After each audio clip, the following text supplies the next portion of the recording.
Good morning, everyone. Welcome to this week's edition of Our Town. My name is Tonia Williams, and we have in studio with us this morning Kenneth Deer to talk about his recent trip to the United Nations World Conference on Indigenous Peoples, held in New York City this past September 22nd and 23rd. Welcome, Kenneth. Well, happy to be here.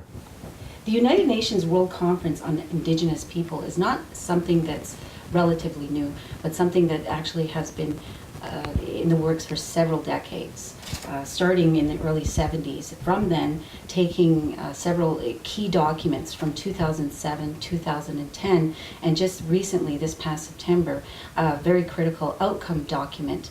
Could you please explain for everybody that's not really aware of the international movement and the history behind it, how it started and what these key documents really mean? All right, well, if you want to go right back to the beginning, we can start with Kahnawake, going to the League of Nations in 1923 and 24 to complain to the League of Nations that Canada was violating its agreements with us. And because we feel that we were not Canadians, that we were a sovereign people, that the place to take our issues is to the League of Nations. And of course, Canada got quite upset that the Haudenosaunee would behave in such a way, and they managed, with the help of Great Britain, to stop Kahnawake from speaking to the League of Nations. However, that sort of started the whole process, or the idea that the international forum is where we should be taking our grievances. So in 1977, there was a very large meeting that took place in Geneva called the NGO Conference on Racism Against Indigenous People of the Western Hemisphere, and about 200 people showed up there. A large delegation of Haudenosaunee was part of that as well. Lakotas. It was a lot of traditional people, and it started a process to try to enlighten the United Nations that Indigenous peoples have rights, and that we are peoples equal to all other peoples, because we weren't being treated that way by nation states. And it was a struggle. It's always a struggle to convince states and the UN that there's a particular situation that Indigenous people are different from minorities. Minority rights and Indigenous rights are different. So we had to convince them of that, and we were successful. And so in 1982, they created the Working Group on Indigenous Populations, and that working group started to draft the UN Declaration on the Rights of Indigenous Peoples. It started things like the International Year of Indigenous People. It started the Decade on the World's Indigenous Peoples, and it opened the doors in the UN for Indigenous people to have access. It was the only, at that time in '82, it was the only body in the UN where you could have access to the UN without being a state, a UN agency, or a non-governmental organization. It was a very unique body. Now it's quite common in the UN at the lower levels. Anyway, so to make the major issue that Indigenous people asked was that we needed a declaration on the rights of Indigenous peoples, and that's what they drafted.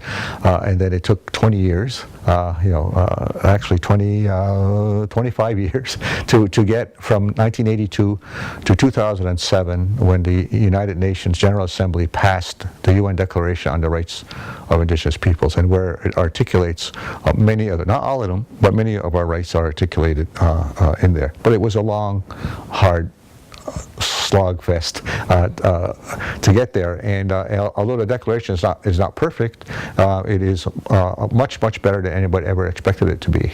Because it reaffirmed that Indigenous peoples are equal to all other peoples. It affirmed that Indigenous people have a right to self-determination, and that we should be free from discrimination and racism. And it articulated in there how those rights should be applied to Indigenous people. So that was very important. Unfortunately, Canada, the United States, I guess Australia and New Zealand voted against it, but it didn't matter. They were outvoted, and it passed. And eventually, in 2010, Australia, New Zealand, Canada, and the United States, three of them endorsed the Declaration. The United States supported the Declaration, so they withdrew their votes. But they did make explanations of vote that they have some problems with it, and still are still resisting important parts of the Declaration. But that was very still a significant and an important step to make the UN Declaration on the Rights of Indigenous People a human rights standard and around the world. So it's significant. And then in 2010, the government of Bolivia decided that to call a world conference on Indigenous peoples, and that was a bit of a surprise to us. We were quite shocked. Bolivia didn't ask us if we wanted one, at that time. I know if they asked me, I would have said no, but they decided to call for a world conference, and states resisted it, and they couldn't stop the world conference. What they did, instead of having a full, real world conference, they had a high-level meeting of the General Assembly.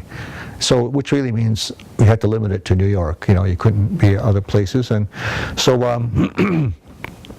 they decided in 2012 that it would be on September 22nd and 23rd in New York, and so that's what we were stuck with that situation.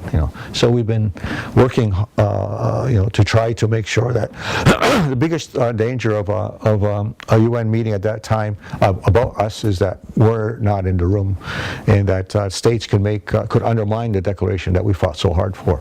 So we had to fight hard to make sure that the states did not undermine the UN Declaration, because we were suspicious of Canada and the United States, Australia, New Zealand, and other states that they would try to take their explanation of votes to undermine and inject that into the outcome document. Well, speaking of exactly that, the states not in agreeing. Canada's position on this issue has been very controversial, and in 2010 actually stated that we are now confident that Canada can interpret the principles expressed in the Declaration in a manner that is consistent with our Constitution and legal framework. So at the time in 2010, it looked like Canada was moving towards supporting this document.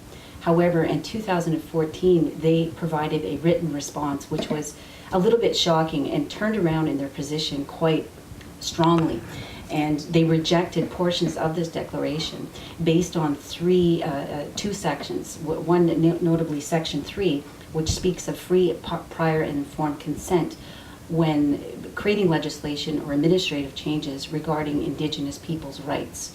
And Section 20, which also looks towards receiving free and prior consent from First Nations with regard to projects on their territorial lands. So this is very controversial. So can you just give us a little bit of insight with regard to why they chose these inserts in the Declaration? Well, Canada, has, does not want to get the approval of Indigenous people.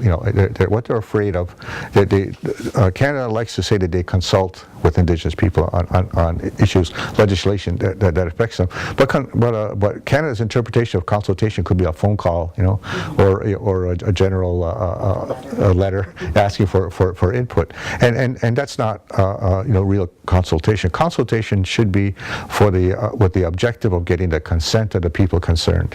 And what Canada does not want does not want to give recognize, I can't say give, but does not want to recognize our right to consent to issues that affect us, because that's a fundamental right.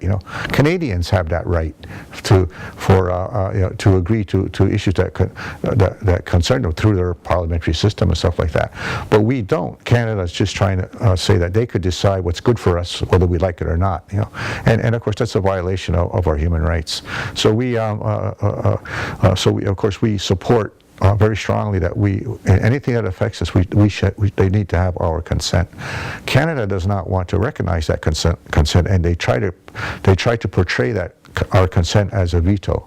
That we can veto anything that the government decides to do, and that's not really what it means. We're supposed to be trying to work together, to cooperate, to come to a mutual understanding and a mutual agreement. That's what consent, what free, prior, and informed consent means, is that we can understand the issues and that we can agree to move ahead on a certain issue together.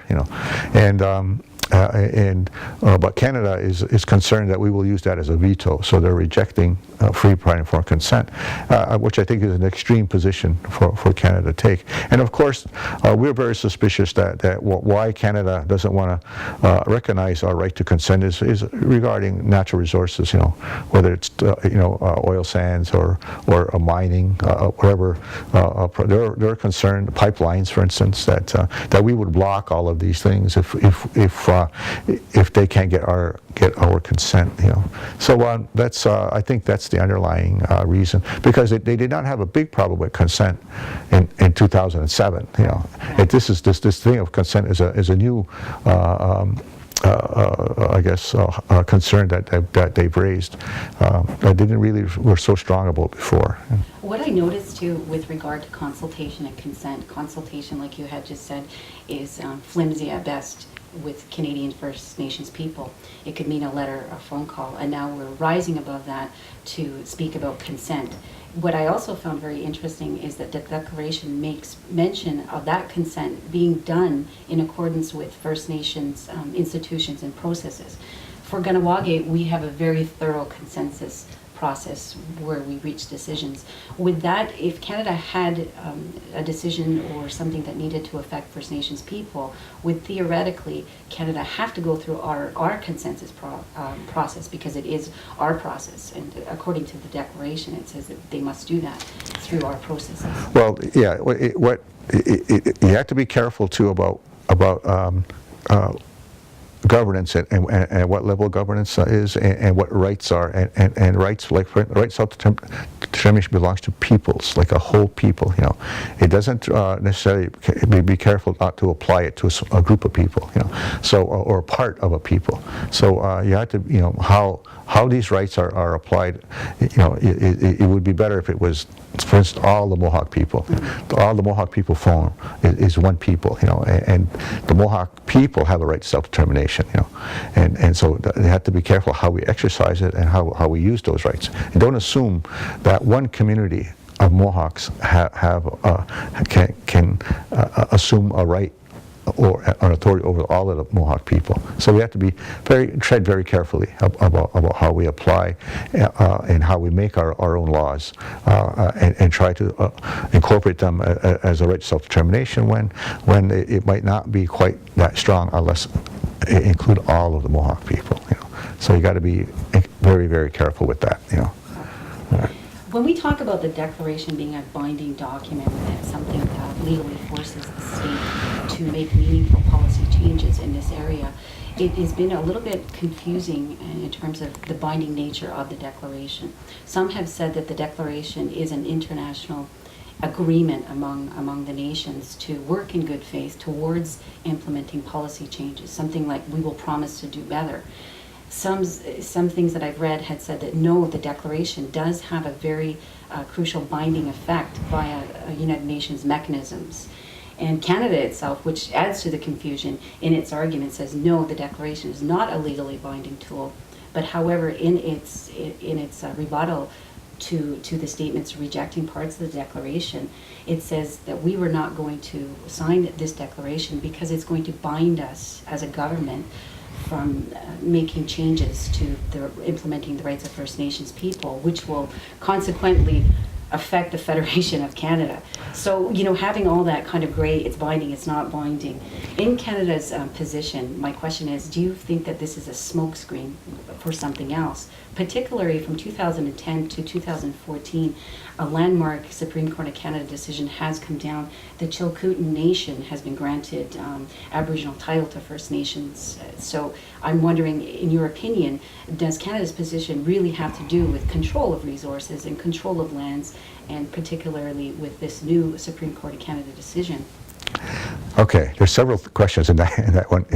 But the first part I want to say is that about the binding nature of the declaration. Technically, the declaration is not binding. It's a declaration. It's not international law. All right, international law, like the covenants on civil and political rights, for instance, is binding international law which Canada has signed. The declaration is not binding, is not international law, but it is an international standard. It's a standard that governments are supposed to follow. So, for instance, Canada can say that because in the declaration it says Indigenous people have a right to self-determination, Canada say, well, that's not binding. However, the covenant on civil and political rights says all peoples have a right to self-determination. It's Article 1.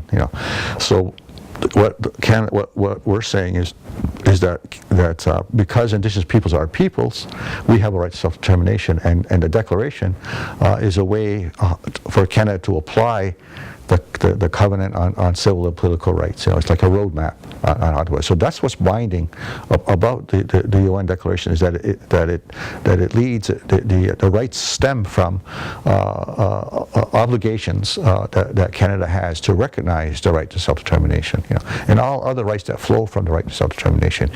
Freedom from discrimination. You have a right to our own political processes, our culture, and stuff like that. So that's what's very, very important about the Declaration. It does tell states this is how to apply binding international law when applying it to Indigenous people. Now, the right to free, prior, and informed consent is in the Declaration, and the recent Supreme Court decision, which finally, for the first time in Canadian history, recognized Aboriginal title in Canada. That's the most significant part, because Canada says that all land in Canada belongs to Canada and doesn't belong to us. For instance, there's not a single square inch in Mohawk territory that's Mohawk land per se that Canada recognizes as Mohawk land. Kahnawake is considered Crown land, and for the use of Mohawk people. So there isn't any Mohawk land here, according to the Canadian government. Of course, our position is it's all Mohawk land, from Montreal all the way down to Albany. That's our homeland. So Canada's decision to resist free, prior, and informed consent, even though it's been recognized by the Supreme Court of Canada, I think 6 times in that decision, is contrary to the Supreme Court, and I think Canada is violating its own constitution by going against decisions that the Supreme Court, what the Supreme Court says. So Canada, of course, the Prime Minister has been bashing the Supreme Court. And it's shameful that Canada has such a disregard for the highest court in the land, and so it shows you how deep the struggle that Indigenous people have against such an entrenched government that is against the rights of Indigenous peoples, that are against our fundamental our fundamental human rights. Correct. I agree completely. When we're talking about if Canada, within this federal administration or the next, or let's just say that they never sign on to the declaration or supporting the implementation of Indigenous rights, on what can be done on the international level to put pressure on Canada to start following suit with its international community? There are a number of mechanisms in the United Nations that Canada has to report to. That the United Nations puts pressure on states, like the Covenant on Civil and Political Rights. Canada has to make a report to the United Nations about how it's applying that covenant. And Indigenous people in Canada have a right to inform the United Nations that Canada is violating the covenant on civil and political rights. And if you make those complaints in the right way, the United Nations puts pressure on Canada to start applying those rights. One example would be Sandra Lovelace case against the Indian Act, saying that the Indian Act was applied differently to women as opposed to men over the marriage thing. And so she complained to the committee, the Human Rights Committee of the United Nations, and the committee agreed with her that the Indian Act was discriminatory against women, and so they put pressure on Canada, and then Canada eventually had to change its legislation, and that's where Bill C, that's part of the roots of Bill C-31 came in. And Canada, the UN said that Canada was violating the rights of Indigenous women based on their gender. It wasn't on racism; it was on gender. It was gender inequality. So they helped put pressure on Canada to change the Indian Act. And there are others. And so these kind of things can have an impact on Canada. Put pressure on Yeah. to make viable change. Right. Okay, thank you. We're going to take a short break right now and return.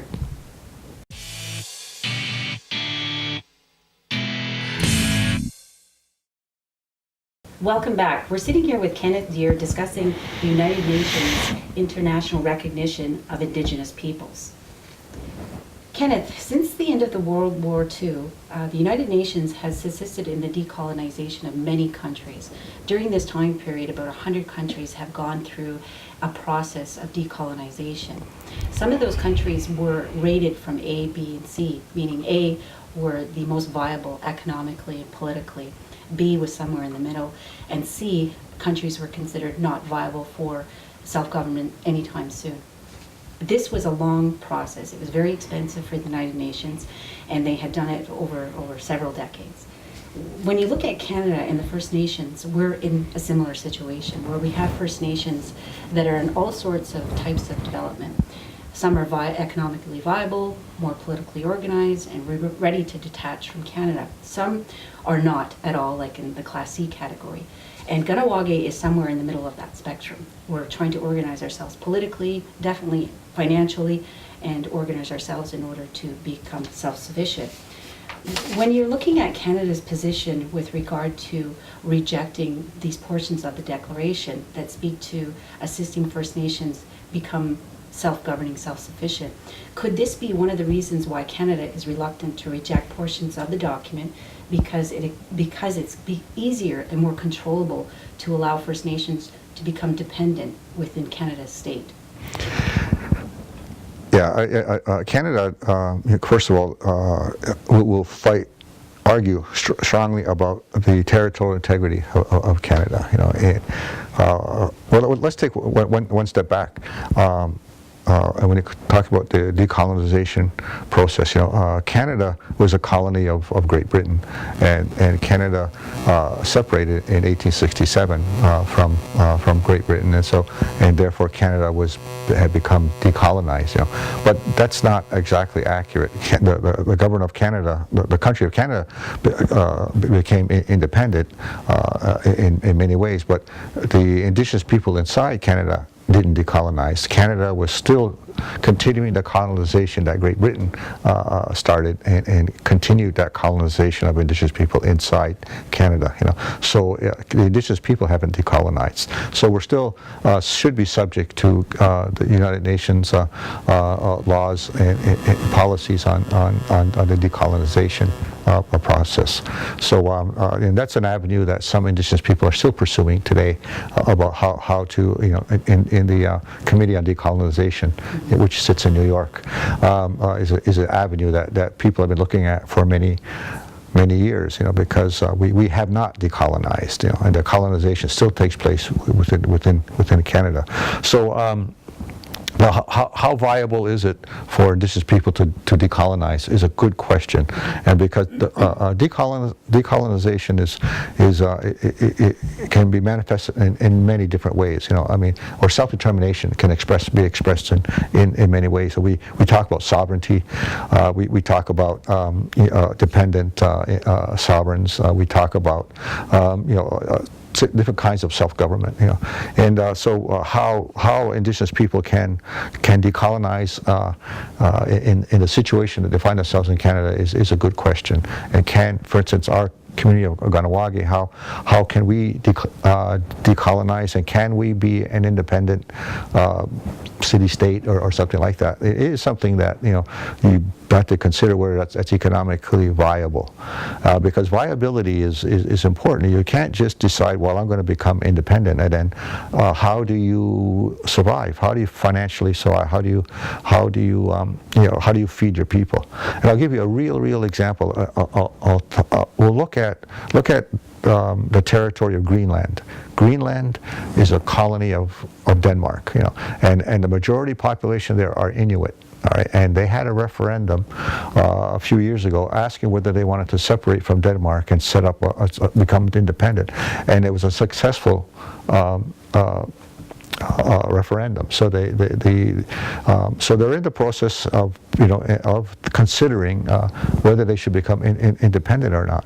There was a change in election over there, and the next political party got in was not in favor of separation.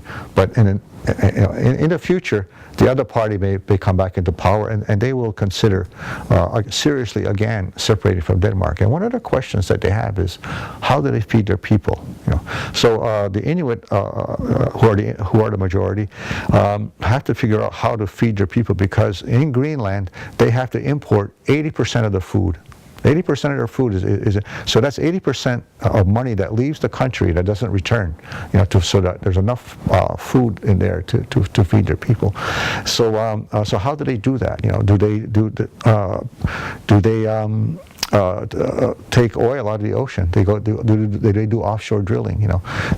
Because of global warming, the ice pack is receding and exposing more land, and now there's minerals, rare minerals that they might want to mine. So the Chinese want to mine in Greenland. So did they allow the Chinese to mine?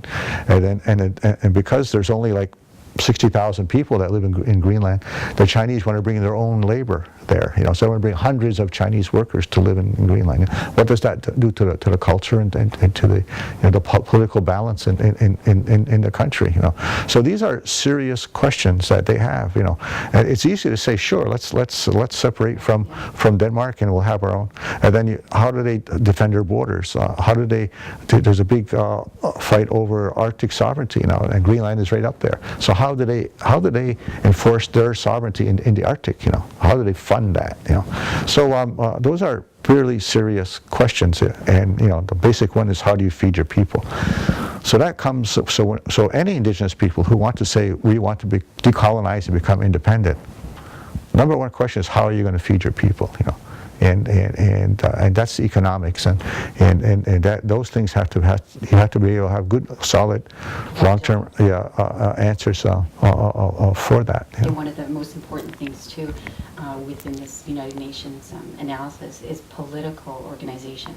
Is that everybody, and there's some First Nations in Canada that are very, very politically, collectively strong, and some that are not. Some are fragmented, and some have a lot of work to do, where everybody on board believes that this is the tradition. Let's say it's a traditional form, or it's more a new age form of government, but everybody agrees. And so to do that does take definitely a lot of work, and especially for us in that situation, we definitely have a lot of work to overcome in that area. Well, speaking of local perspectives, what do you think, if anything, can be done locally with our elected officials to start encouraging Canada to sign on to this declaration and to start working with the United Nations for this recognition locally? Well, Canada did endorsed the declaration. Just had to make some reservations on it. But the current government, of course, the conservative government is very hostile to the declaration and hostile to the UN too. Remember that Canada ran for a seat in the Security Council and lost to Portugal of all countries. So you can see that Canada has been treating the UN badly. So the UN hasn't has reciprocated to Canada. So, and Canada has also treated special rapporteurs that have come to Canada very badly. And the person, the right to food, for instance, was not treated very well. And so any special rapporteur that criticizes Canada gets attacked by the government of Canada. So it's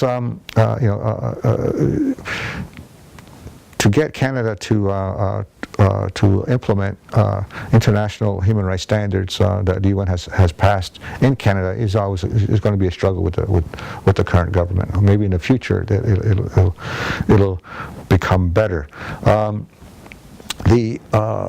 In terms of the Mohawk Council of Kahnawake, they have, my understanding is that the Assembly First Nations has assumed the international representation of the MCK, and so it's the Assembly First Nations that has been doing that internationally. In our case, with the traditional people, it's been the Haudenosaunee have been, and myself and others that have been traveling internationally for years to implement, to make sure those rights are protected and defended and enhanced and then implemented. So it's the international movement has been a traditional movement.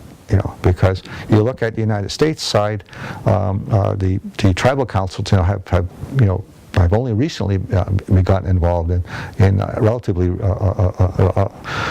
recently, because their sovereignty only goes as far as their casino pact goes with the state. That's the limit of their sovereignty. Traditional people think beyond that. We look at our sovereignty much broader and much holistically. In Canada, you have the whole issue of First Nations, and one community, one nation, and of course, traditionally we don't look at things that way. We look at the Mohawk Nation as one nation and one people, and that nation has the right to self-determination. Not Kahnawake, not Agwajasne, not Kanesatake. All of us together have that. And that nationhood, is in a traditional way, is what our rights are based upon. It's how our sovereignty is expressed that way. So when you look at only Kahnawake alone,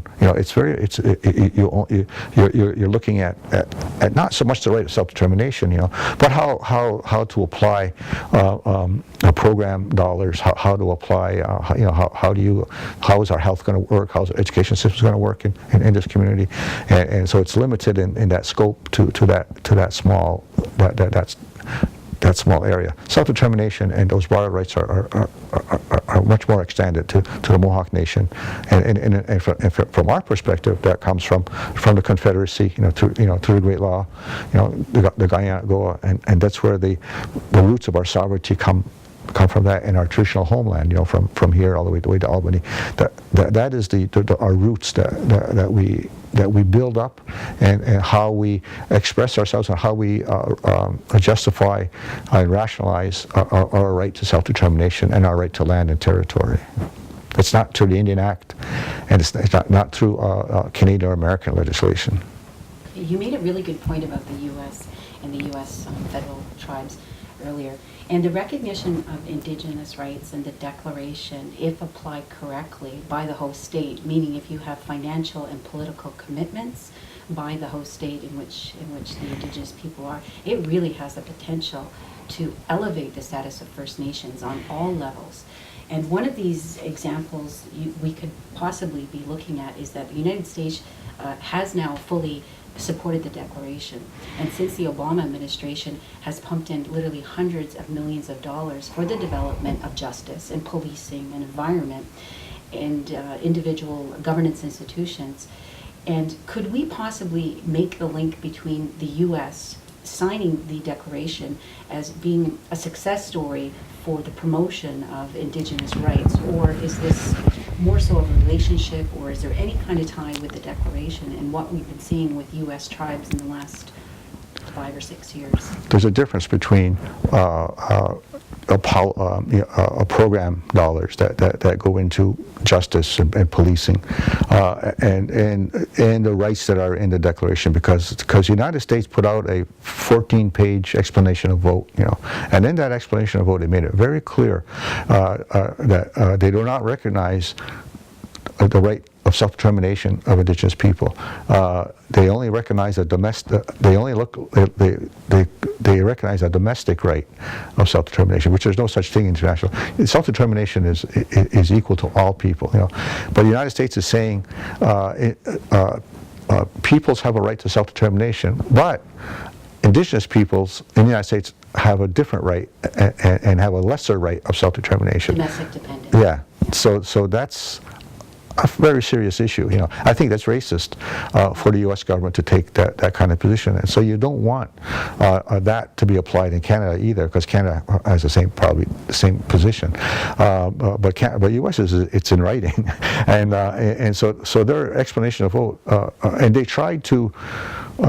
In the World Conference on the Outcome document, the United States did try to put a phrase in the Outcome document that says,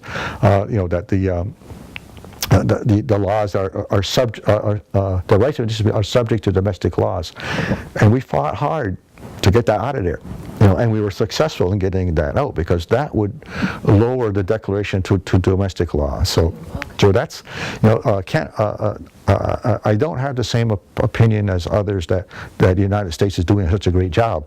They may be pouring millions of dollars into certain program areas, but they are very strong on denying our right to self-determination. And so they even though it's recognized in the Constitution, the Supreme Court of the United States has undermined the rights of Indigenous people over the years. And so that's the problem in the United States. So I don't have such a flowery opinion of the Obama administration. I think the Obama administration has done better than some previous administrations for sure, and I think it's more sympathetic. But the monolith of legislation and court decisions is almost immovable in the states, and program dollars can be increased, but the political identity of Indigenous people in the United States is still subjects it to domestic law. So that's a serious problem. Okay.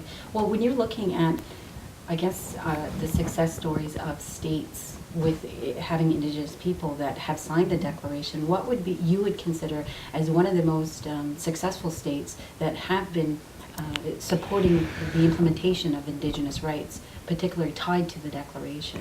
I think some of the more successful ones are, you look at the Nordic countries, I think like Norway, for instance, and maybe Finland as some of them, and Denmark too, because Denmark is allowing, said that they will not object to Greenland separating from Denmark. So that's pretty progressive,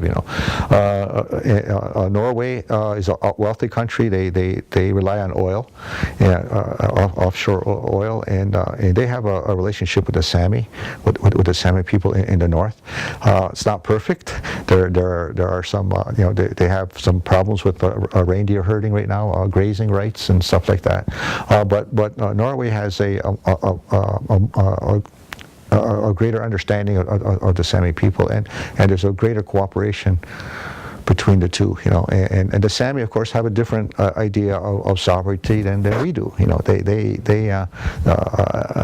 don't have a word in their language for sovereignty or stuff like that. So they're everybody has their own way of dealing with their situation. So some things that Sami might do with Norway is something that we might not do in our. But that's them. That's their right. They have a right to do whatever they want. That's good for them. But it's still, I think the relationship between the Sami people and Norway is a whole lot better than the relationship between Mohawks and Canada. And so there are some good models there to look at. Not perfect. We always have to create our own, but there are some states that have a better relationship with their Indigenous people than Canada does. Well, that leads me on to my next question, is that we obviously live in a host state that is not supporting politically or financially the development of our rights. And we seem to be caught between a rock and a hard place, where the state that we are living in wants to keep us strongly attached to the Federation when it's clearly that we have different agendas for our self-determination. Does the United Nations recognize Indigenous people who are in the similar situation where their states are not so willing or able to politically or financially assist First Nations develop their institutions, develop their governments?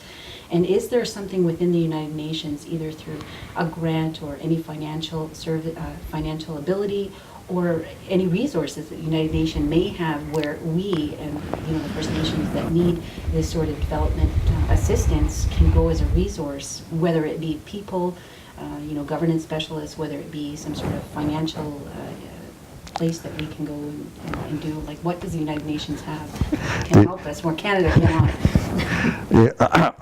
The United Nations has a lot of resources to help in development of Indigenous people, in terms of political development, economic development, social development. However, they are only available in developing countries. So the United Nations doesn't operate in developed countries, meaning Canada, United States, Australia, New Zealand, Europe. So there's not even though there's money available there, and even though we're oppressed by the developed state, we cannot access that. There's one on FAO, Food and Agricultural Organization, have grants to help people for farming and stuff like that. But the FAO cannot operate in Canada. The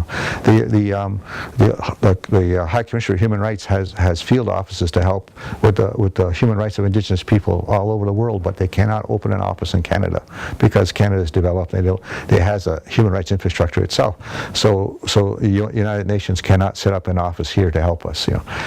So that's some of the issues that we have. We think it's a bad decision by the UN to do this, and we're trying to tell the UN, we have problems up here, but the governments like Canada and the United States will say, well, we don't need them. We're dealing with the Indigenous people in a very nice and fine way. We don't need you. And of course, we have a different opinion, and statistics support our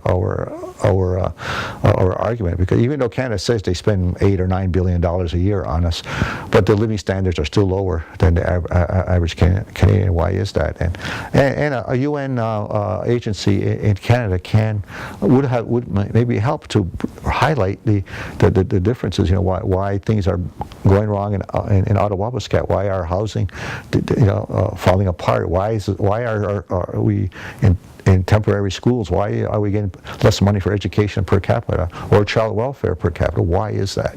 And a United Nations field office would be helpful for Indigenous people in Canada, but they are not allowed to be here because of some stupid rule in the United Nations. Okay, thank you. We're going to take a short break right now and be right back after these messages.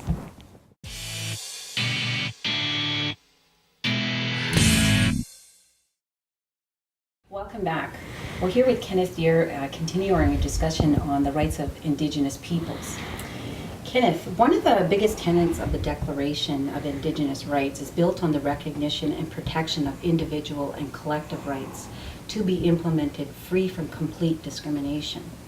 Now, with the Kahnawake membership issue, some have argued that the membership policy is discriminatory based on the fact that through these arguments is that Mohawks residing with non-Mohawks within the territory cannot choose their partners freely without prosecution. And that prosecution meaning is that you would have to leave their territorial lands. Secondary to that, some other First Nations have chosen the issue of banishment to deal with very serious crimes in order to protect their collective. And I understand that the Declaration is clear that Indigenous peoples cannot be removed from their traditional lands by any entity. So as a result of these issues, what would your interpretation of the Declaration be with regard to these controversial issues? Well, first of all, Indigenous people have a right, true self-determination to decide their political processes and their cultural development, and economic development. So that decision should be ours and not anybody else's. It shouldn't be Canada's, shouldn't be the United States. It has to be our decision. Secondly, I take a broad look considering of what Mohawk territory is. And Mohawk territory, Kahnawake, is only a small part of Mohawk territory. Mohawk territory, like I said earlier, goes all the way from the island of Montreal all the way down to Albany. So if you're residing anywhere in that area, you're in Mohawk territory. And we're not throwing people out of Mohawk territory. I mean, I say we, but people are not being asked to leave Mohawk territory. Kahnawake is one really small, tiny spot in that Mohawk territory. So if you're not asking people to leave the territory, you're asking, by the way I understand the Mohawk law, or whatever the MCK calls it, they're asking people to leave that one little spot, in that. So we're not asking to leave Mohawk territory. You're asking them that this one community is a place where Mohawks will have to reside, and it's a place, it's the nest of our culture and our language and our politics and everything like that. And in this one place, this is where if we don't really want incursions of non-Indigenous people, interfering with the development of that small little part. You can live in all the other parts of Mohawk territory, but not this one little spot.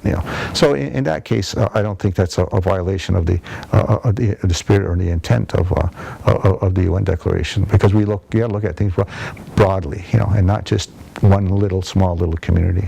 When you're talking about the Declaration is making mention of individual rights, and the argument with the membership law that some can make is that Mohawks are not afforded the same individual rights as Canadians when choosing their partners free from discrimination. And that's an argument I've heard, and so I'm reiterating it here, is that the balance between collective and individual rights with regard to Indigenous peoples can be a tricky It is. place. It's not a pleasant argument. It's not what. Yeah, but again, you got to take the long view, and you got to look at the survivability of the Mohawk people over 100, 200, 300 years down the road, and you have to be very careful about assimilation, and this is how cultures disappear in other parts of the world. Assimilation is a threat to Mohawk people just as much as it's been a threat to all other peoples that have totally disappeared and disappear almost daily. You look at places like Brazil and others. So we have to make sure that the Mohawk people do not disappear. It's not an issue of race. It's an issue of a people, of a people and their culture, their language, their political viability. Of that. So we think that intermarriage, no matter who it is, it has an impact on that, on the survivability of the Mohawk people. So collectively, Mohawks have to protect itself to make sure that there are Mohawks here 200 or 300 years down the road from now. So that's the collective right. That's the right of the collective to make sure that it survives, just like any other group, does that. So the individual right to choose their mate, is they have the choice, either you can choose a mate that's a Mohawk or other Indigenous person, or they choose not to. So that's a choice that they make. Nobody's saying that you can't marry that person, and you don't have to leave Mohawk territory. You can live in Chattagee, but if you want to marry a non-native spouse, maybe if you want to follow that spouse, you should follow. If you love that spouse, you follow that spouse to where that spouse lives, perhaps. But I think that the UN Declaration gives the right. Recognizes the right of Indigenous people to choose their own political, social, and cultural development. Okay. All right, and they have to. It's not a. it's not something that we do happily, but it's something that you have to look at objectively. You gotta, in our tradition, dealing with these issues, you have to put us outside. You have to put the emotions aside. You got to, the personalities and all that, the hatred, and the racism. You got to put that out of your head, and you got to look at things objectively, and see how we're going to deal. How do we deal with this issue? It's very difficult, and you got to make sure that the emotions don't cloud your thinking too much, or racism, or personalities. It's very, very, very difficult. But I think that the collective, the survivability of Indigenous people is what the Declaration is there for. And one of the reasons to create the UN Declaration on the Rights of Indigenous People is to prevent the assimilation of Indigenous people, because that is the goal of states, is to assimilate us. Okay, great. Thank you. We have time for one more question. And this question I felt that really needed the time to be mentioned in this interview. Section 19 of the Declaration makes mention of inviting the Human Rights Council to consider examining the causes and consequences against violence against women and girls. The Harper government has recently rejected a national inquiry on murdered and missing Aboriginal women. And he's been publicly ridiculed by current Liberal leader Justin Trudeau, saying that he's on the wrong side of history, that he's completely out of touch with the issues facing First Nations peoples within Canada current day. So obviously we know that there's significant problems. We need an inquiry, a national inquiry to deal with these issues, but we can't do it from our host state, Canada. So what can be done on an international level via the Human Rights Council that can answer some of these really important questions for us in terms of resources? Can we actually look towards getting a national inquiry done via the Human Rights Council? It could. The UN has already made some statements already. I think the Special Rapporteur on the Rights of Indigenous People, James Anaya, the former Special Rapporteur, has come out when he visited Canada. Has come out with a strong statement that Canada has to investigate the situation with Indigenous people. That paragraph in the outcome document from the World Conference is again indication that it's not just a Canadian issue. It's not just an issue just of Canada. It's an issue broadly around the world where Indigenous women are abused, and they get murdered. They disappear. They get raped. They're treated less than other peoples. It's not just in Canada. It's a global issue, and the Harper government should recognize that. And they seem and Harper's ridiculous statement about this is not a social. This is a criminal issue and not a social issue. Is one of the worst things he could say. And certainly Justin Trudeau was correct in saying that he's out of touch. That's absolutely true. So yes, it can be used. And it's up to us to pressure perhaps the Human Rights Council to do more in looking at the situation of Indigenous women and other bodies, to all bodies, and all the Committee on the Elimination of Racial Discrimination, the CEDAW, the Committee on the Elimination of Discrimination Against Women. These are important bodies that can absolutely do a study on missing and murdered women in Canada and in other countries. So that would always help to put pressure on Canada. But not just Canada. I think everybody's putting pressure on the Harper government to have an inquiry. I think there has to be more pressure being put on society itself that creates the situation of Indigenous women being treated less than others. It's a systemic problem, and we should just be putting pressure on that system to make sure that Indigenous women are treated better. And including Indigenous men. It's not just non-Native men that are murdering Native women. Our own men are doing it as well, and we have to. And as men, there's a study. One woman did a study, and they found out globally that 20% of violence against Indigenous women is done by Indigenous men. Globally. So that 20% men, Indigenous men, myself and others, we can stop that part of the violence, and we should, and Indigenous men ourselves, we should, come forward and say, look, we should stop. We can start this whole movement ourselves by, not violating Indigenous women or any women at all, and that's, we can do that. We don't have to wait for Harper to do an inquiry. Indigenous people, we have to do things ourselves. Never wait for the government to do something for you. You do it yourself. So if you want to hold a national inquiry, well, we should hold a national inquiry. Never mind the Canadian government. Find a way of doing it ourselves. But Indigenous men, for instance, they can do a lot by themselves, just to not to respect women. Okay, well right. said. Thank you. You're very welcome. Unfortunately, we're out of time for today's show, and we'd like to thank you for coming and joining us and having this most amazing and interesting discussions. We look forward to seeing the development of First Nations, Aboriginal peoples, and Indigenous rights. Thank you.